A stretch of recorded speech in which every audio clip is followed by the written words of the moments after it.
idée que les collègues ont brandi aussi. Je sais qu'on ira jusqu'au bout.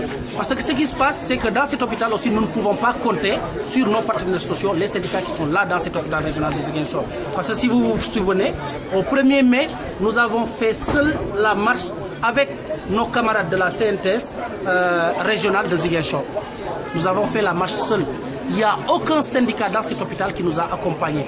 Donc, si nous pensons déposer une plainte contre l'hôpital régional de Ziguinchor, ça a été une idée qui a été mûrie depuis, mais seulement aussi il y a les autorités de Ziguinchor, notamment le gouverneur, l'inspecteur du travail et tout ce beau monde-là, qui nous avaient demandé, comme on l'a déposé le dossier entre leurs mains, qu'on leur laisse faire en attendant. C'est pour cela qu'on n'a pas essayé en justice jusque-là. Non, le dossier n'est pas classé et ne peut pas être classé. Parce qu'un dossier qui est classé, c'est un dossier qui est déjà réglé. Mais nous, rien n'a été entamé sur notre problème.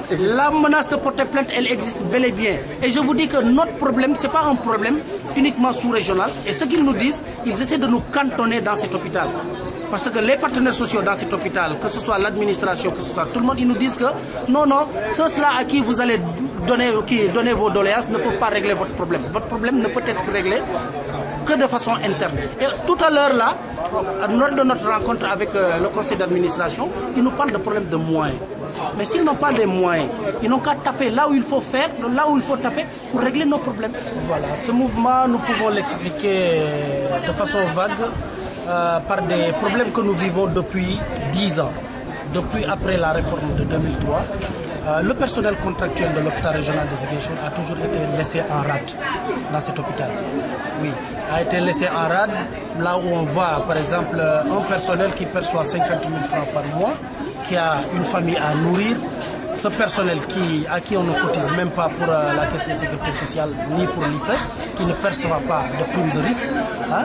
Ce personnel-là est toujours là avec des jeux sur la typologie des contrats qu'ils ont. Parce qu'il n'y a que dans cet hôpital régional de Ziguinchor que nous retrouvons des prestataires de services qui travaillent en temps plein. D'ailleurs, dans le contrat, que ce soit les prestataires de services et les vacataires, on dit que vous êtes soumis au même régime que le personnel en place. Et depuis près de 10 ans, ce qu'ils nous disent dans ce bureau, c'est comme s'ils viennent d'être au courant de nos problèmes.